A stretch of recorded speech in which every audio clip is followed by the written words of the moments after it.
खरं म्हणजे काही प्रमुख कार्यकर्त्यांच्या गाठीभेटी आणि आढावा मतदारसंघामध्ये काय चाललं यांचा आढावा घेण्यासाठी बैठक होती आणि अतिशय चांगल्या पद्धतीनं ही बैठक आम्ही पार पाडली। त्यांना आढावा दिला कुठल्या मतदारसंघात काय चालू आहे, कसा प्रचाराची आमची पद्धत काय आहे, यासाठीच बैठक बोलवली होती। काय वातावरण आहे नेमकं शिरूरमध्ये उद्या? आता मी आणि मुरलीधर मोहोळ आम्ही दोघंही उद्या सकाळी 11 वाजता आमचे उमेदवारी अर्ज भरणार आहोत। गेल्या महिन्याभरापासून मतदारसंघाची परिस्थिती पाहता सगळ्याच मतदारसंघामधून राष्ट्रवादी, शिवसेना आणि भाजप हे तीनही प्रमुख पक्षाचे कार्यकर्ते हातात हात घालून काम करतायत आणि त्यामध्ये नवीन मनसेचा सुद्धा समावेश झाल्यामुळे मनसेचे कार्यकर्ते सुद्धा मोठ्या उत्साहाने या प्रचारामध्ये सहभागी झालेले आहेत। शक्ती प्रदर्शन असणारे कोण येणारे अर्ज भरण्यासाठी? अर्ज भरण्यासाठी राज्याचे मुख्यमंत्री आणि दोन्ही उपमुख्यमंत्री उपस्थित राहणार आहेत। चंद्रकांतदादा पाटील पण उपस्थित राहणार आहेत आणि सगळे तालुक्यातले, जिल्ह्यातले सगळे प्रमुख नेते, आमदार वगैरे सगळे उपस्थित राहणार आहेत। मुख्यमंत्र्यांची सभा होणार आहे किंवा ती सभा होणार ना सगळे। शिरूरमध्ये काय वातावरण आहे नेमकं? म्हणजे जे विद्यमान खासदार होते त्यांच्याविषयी काय नाराजी वाटते तुम्हाला? काय मुद्दे घेऊन गेले 4 दिवस मी पाहतोय जुन्नर, आंबेगाव, खेड या तिन्ही तालुक्यामध्ये त्यांना वेशीवरच अडवलं जात आहे। काल एक प्रकार आंबेगाव तालुक्यामध्ये घडला। ग्रामस्थांनी विचारलं की तुम्हाला आम्ही 22 पत्र दिली, एकाही पत्राचं उत्तर नाही, तुम्ही आमचे फोन उचलत नाही, तुमच्यासाठी आमच्या गावातल्या लोकांनी वर्गणी गोळा करून गेल्या वेळेला तुमचा प्रचार केला, तुम्हाला मदत केली, तरी सुद्धा आमच्या गावातल्या कार्यकर्त्यांचा, सरपंचाचा फोन उचलला नाही, 22 निवेदनं देऊन एकावरही कारवाई केली नाही, त्यामुळे तुम्ही आता आलात कशाला? अशा प्रकारचे वेशीवरूनच परत जावं लागलं। हा प्रकार वाढायला लागलाय।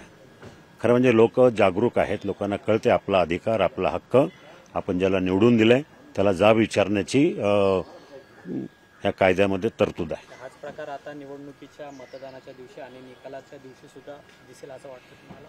मतदानाच्या दिवशी तसं काय होणार नाही, कायदा सुव्यवस्था ते पाहिजे। म्हणजे त्यांना जनता घरी विषयावर साहजिकच आहे ना। म्हणजे तुम्ही ती कशाचं धोतं काय? तुम्ही नुसतं सोशल मीडियावर प्रचार करताय, आर्टिफिशियल तुमचा प्रचार आहे, सगळं निर्माण करताय काहीतरी आभास की सगळं काय ऑलबेल आहे, शेतकऱ्याच्या समस्या घेताय वगैरे, तसं काही नाही आहे। त्यांचा हेतू एवढाच आहे की निवडून यायचं, पण तसं जनता भोळी नाही आहे, जनतेला सगळं समजतंय। मायबाप जनता 5 वर्ष त्यांनी हाल सोसलेत, 5 वर्ष ते लोक प्रत्येकाला अडचण होती, गरज होती खासदाराची आणि हा मतदारसंघ अक्षरशः खासदार विना पोरका होता 5 वर्ष, त्यामुळे लोक चिडून आहेत।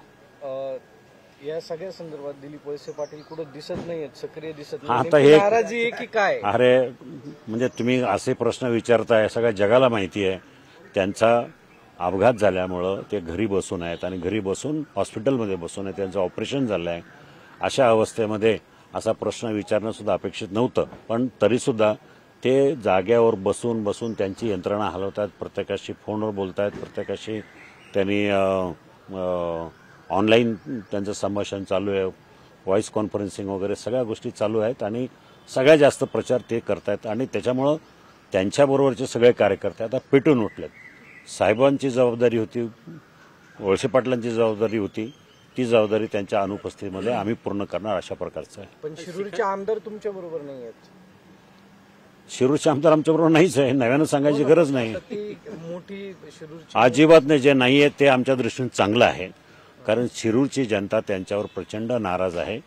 कारखान्याचं अपयश, कारखाना चालवता आला नाही, लोकांची देणी देता आले नाही, कारखाना बंद आहे, त्यामुळं शिरूरची नाराजी त्यांच्यावर आहे, आमच्यावर नाही। सुनेत्र पवार यांना शिखर बँक घोटाळ्यामध्ये आता क्लीन चिट मिळालेला आहे। मुंबईच्या आर्थिक गुन्हे शाखेने क्लोजर रिपोर्ट सादर केलेला आहे, यावर काय वाटतं तुम्हाला? हा विषय मला काहीच माहिती नाहीये, त्यामुळे माझा तसा संबंध नाही। काय मधून किती लीड घेणार तुम्ही? म्हणजे आता तुम्ही लीड नाही, माझ्या दृष्टीनं दणदणीत विजय होणार आहे, दणदणीत। हो। एबीपी माझा, उघडा डोळे बघा नीट।